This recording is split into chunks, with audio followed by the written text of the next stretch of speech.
आज अपना दूसरा मैच हार चुका है। 10 विकेटों से इंडिया हारा है, 10 विकेटों से। कोई ये छोटी हार नहीं है, ये बहुत बड़ी हार है। लेकिन the point is that, point ये है कि मैंने पिछली अपनी जब लास्ट टाइम इंडिया जीता था, जब बुमराह की कैप्टनसी में जीता था, तब मैंने ये बात की थी कि क्या अब रोहित शर्मा और शुभमन गिल की वापसी जरूरी है। क्या ये दोनों अब उस तरीके से आपको परफॉर्म करके देंगे जैसे पहले परफॉर्म करके देते थे। देखिए, मेरा तब क्वेश्चन वैलिड था। बड़े लोग कह रहे थे भाई Rohit Sharma the God of cricket, Rohit Sharma जो है वो बहुत बड़ी बला है, और उसके अलावा शुभमन गिल जो है वो बहुत जबरदस्त। भाई देखें, ठीक है, वो अपने प्राइम टाइम पे बहुत अच्छा वो टेस्ट क्रिकेटर भी था, हर टाइप का बड़ा अच्छा क्रिकेटर था। लेकिन अब ये उसका प्राइम टाइम नहीं चल रहा। आपको और भी मौके दिए जा सकते थे, आप और मौके भी ले सकते थे। देखें कि फिर उसके अलावा रोहित शर्मा ने अपनी पोजीशन बिल्कुल चेंज की। रोहित शर्मा फिर इस दफा नीचे आ गए, रोहित शर्मा ओपन भी करते हैं। अब देखें यहाँ पे कंफ्यूजन हुई है ना, क्योंकि केएल राहुल और जायसवाल की पिछले मैच में ओपनिंग जो थी वो बहुत अच्छी चल गई थी, और उनकी ओपनिंग बड़ी मजेदार हो गई थी। तो तब वहां से इंडियन मैनेजमेंट को कहा कि यार अब इनको ओपन करवा देते हैं, इनको छेड़ना जो है यहाँ पर हमें जरूरी नहीं लगता। यहाँ पे आप रोहित शर्मा को जो है ना उठा के रोहित शर्मा और शुभमन गिल को आप चेंज करते हैं, आप नीचे ले आए। अब देखें यहाँ पर असल में मसला पता क्या है। देखें, रोहित शर्मा भी ओपनर है, शुभमन गिल भी ओपनर है, जायसवाल भी ओपनर है, केएल राहुल भी ओपनर है। अब आपके पास 4-5 ओपनर्स अगर पड़े हुए हैं तो फिर आपके लिए टीम मैनेज इस तरीके से करना बड़ा मुश्किल हो जाता है। मैं समझता हूं कि यहां पर बीच में आप किसी सरफराज खान को लेकर आ सकते थे, वो मिडिल ऑर्डर का अच्छा बैट्समैन है, आपने उसको यूज करने की बजाय आपने 4 ओपनर अपनी टीम में रखे हुए हैं। और मैं यहाँ पे बड़ा हैरान हूं कि ना रोहित शर्मा चल रहा है 6 पे आउट, केएल राहुल भी नहीं चला, जायसवाल भी नहीं चला, यहाँ पे शुभमन गिल भी नहीं खास चल पाया। तो जहां तक अगर देखा जाए, देखें ऑस्ट्रेलिया पहले जिस तरीके से खेली है, फिर ऑस्ट्रेलिया ने देखें 337 स्कोर ऑस्ट्रेलिया ने किया अपनी पहले इनिंग में। इंडिया से ऑस्ट्रेलिया पकड़ा नहीं गया सही तरीके से। बुमराह ने फिर भी कोई अच्छी जो है ना वो बॉलिंग की है, क्योंकि बुमराह ही कर रहा था बॉलिंग सही। सिराज ने भी 4 विकेट्स निकाले, लेकिन वहां पे ट्रेविस हेड को आउट नहीं कर सका इंडिया। ट्रेविस हेड मैं समझ दूंगा इस मैन ऑफ द मैच वो डिजर्व करता है, यहाँ पर वही है। तो ट्रेविस 10 विकेटों से फिर ऑस्ट्रेलिया को जितवा कर गए हैं। सिर्फ और सिर्फ बाद में पीछे स्कोर बहुत कम रह गया था, कुछ जरा स्कोर 19 स्कोर सिर्फ जो है ना वो यानी कि ऑस्ट्रेलिया ने करना था यहाँ पर। तो इंडिया बड़ा कम ट्रेल दे पाया, बड़ा कम इंडिया टारगेट दे पाए, क्योंकि आउट बहुत जरा हो गए थे। The main point is that, जिसके बारे में कोई बात नहीं कर रहा, वो क्या है? रोहित शर्मा और विराट कोहली, ये दोनों बंदे टेस्ट में नहीं चल रहे।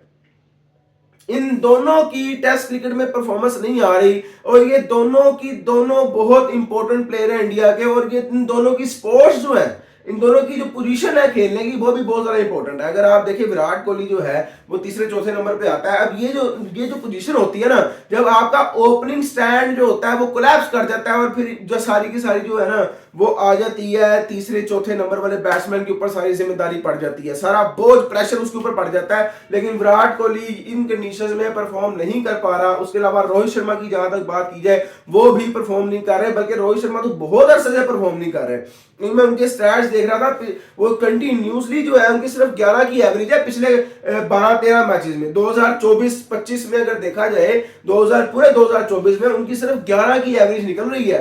तो रोहित शर्मा की बड़ी बुरी परफॉर्मेंस जो है वो चल रही है टेस्ट क्रिकेट में, और रोहित शर्मा नहीं चल पा रहे। उसके अलावा जसप्रीत बुमराह ने बड़ी अच्छी कैप्टनसी भी की थी, मुझे उनकी फील्डिंग बड़ी जबरदस्त लगी जसप्रीत बुमराह की। फिर चेंज ऑफ बॉलिंग मुझे बड़ी जबरदस्त लगी। लेकिन अब अगर देखा जाए, रोहित शर्मा ने उस तरीके से वहां पे ना बैटिंग में लीड किया, ना फील्डिंग में लीड किया, ना कैप्टनसी में लीड किया। मुझे यहाँ पे रोहित शर्मा की कैप्टनसी में बहुत ज्यादा फ्लॉज नजर आए हैं, बहुत ज्यादा इश्यूज नजर आए हैं। वर्ल्ड टेस्ट चैंपियनशिप का जो पॉइंट्स टेबल है ना, वो हो गया बड़ा खतरनाक। इंडिया एक मैच हार चुका है, जो कि इंडिया ने नहीं हारना था। इंडिया एक मैच हार चुका है। अब ऑस्ट्रेलिया जो है वर्ल्ड टेस्ट चैंपियनशिप में नंबर 1 पे चला गया है, और अगर नीचे अगर देखा जाए तो फिर तीसरे नंबर पे आ चुका है इंडिया।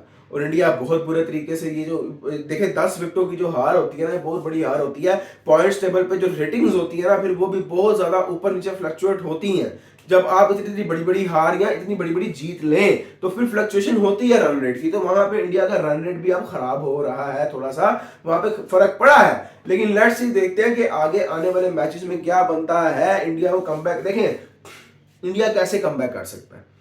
इंडिया के कमबैक के लिए बहुत जरूरी है कि रोहित शर्मा चले, देखें और उसके अलावा रोहित शर्मा के अलावा विराट कोहली चले। देखिए बॉल बल्ले पे आ रहा था, आप अगर ऑस्ट्रेलियन बैटर्स को देखें उनके बल्ले पे भी बॉल आ रहा था, काफी आ रहा था, लेकिन इंडिया से ऑस्ट्रेलियन बॉलर्स नहीं खेले जा रहे थे। इंडिया ने पहली इनिंग में भी इतना स्कोर खास नहीं किया, फिर दूसरी इनिंग में तो बिल्कुल ही नहीं उन्होंने स्कोर नहीं किया। तो इंडिया से ऑस्ट्रेलियन बॉलर्स नहीं इतने खेले जा रहे थे, और पिच भी जो थी वो बड़ी इस तरह की ग्रीन पिच थी। ऑस्ट्रेलिया ने सही भरपूर फायदा उठाया, और मिचेल स्टार्क ने फिर से बड़ी कमाल की, बड़ी तबाहकुन किस्म की बॉलिंग किया, और उसके अलावा पैट कमिंस ने भी रोहित शर्मा को जिस तरीके से बीट करके आउट किया ना, मजा आया। शुभमन गिल जिस तरीके, यार क्या इन स्विंग हुआ है स्टार्क का, यानी कि उन्होंने पूरा का पूरा फायदा उठाया अपने होम कंडीशंस का, और पिंक बॉल का तो वैसे भाई वो मास्टर है।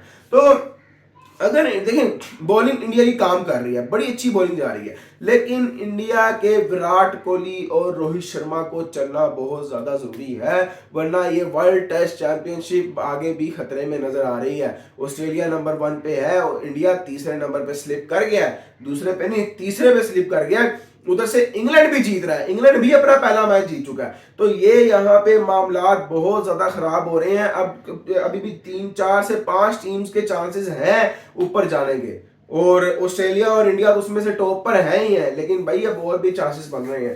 लेट्स सी, देखते हैं क्या होता है। बड़ा इंटरेस्टिंग किस्म का ये टेबल होता जा रहा है वर्ल्ड टेस्ट चैंपियनशिप का। मिलते हैं आपसे नेक्स्ट वीडियो में। और चैंपियंस ट्रॉफी की जहाँ तक बात करें, उसकी अभी तक कोई खबर नहीं है। अनाउंसमेंट तो होनी थी आजकल में कि, लेकिन अब फिर लगता है कि डेडलॉक हो चुका है, और इंडिया समझ नहीं आ रही कि क्या आगे चल रहा है। बाकी मोहसिन नकवी साहब जो हैं वो पाकिस्तान के प्राइम मिनिस्टर से मिले हैं, और साफ साफ उन्होंने सारी सूरत हाल बताई है, और उन्होंने भी जो शहबाज शरीफ है प्राइम मिनिस्टर पाकिस्तान के, उन्होंने कहा कि आप अपनी सेल्फ रिस्पेक्ट को पहले देखें, गवर्नमेंट की तरफ से फाइनेंशियली हर तरीके से आपको पूरा पूरा सपोर्ट है, आप फिक्र ना करें, और आप जो है ना वो दबंग अंदाज में जो है ना इस चीज को लीड करें। लेकिन मोहसिन नकवी साहब ने क्या दबंग अंदाज में लीड करना है, मोहसिन नकवी साहब तो वहां पे लेट के ही आ गए हैं आईसीसी के सामने, बीसीसीआई के सामने। हाइब्रिड मॉडल तो मार ही लिया है, पता नहीं कौन पागल किस्म के वो जर्नलिस्ट हैं जो क्या इसमें पाकिस्तान की जीत और पीसीबी की जीत समझ रहे हैं कि जी इंडिया भी जो है वो हाइब्रिड मॉडल करेगा, आप भी हाइब्रिड मॉडल करेंगे। भाई उनका प्लान था हाइब्रिड मॉडल करना, वो उन्होंने आपसे मनवा लिया है। अब आप ये जो, हमें नहीं फर्क पड़ता कि पाकिस्तान टीम वहां जाती है या नहीं जाती, लेकिन इंडियन टीम के यहाँ पे आने से हमें बहुत फर्क पड़ता था। तो मेरा ख्याल है कि ये फिर आपने हाइब्रिड मॉडल मान के अपने पाँव पे खुद कुल्हाड़ी मारी है, और अब आप ये बड़ी बड़ी बातें करना छोड़ दें। ये बड़ी बड़ी बातें करना आप छोड़ दें कि भाई हम जो है ना वो नहीं हम मानेंगे, हमारे लिए सेल्फ रिस्पेक्ट बहुत इंपॉर्टेंट है, फलाना टमकाना, ऐसा कुछ नहीं है। मिलते हैं आपसे नेक्स्ट वीडियो में, ख्याल रखिए तब तक।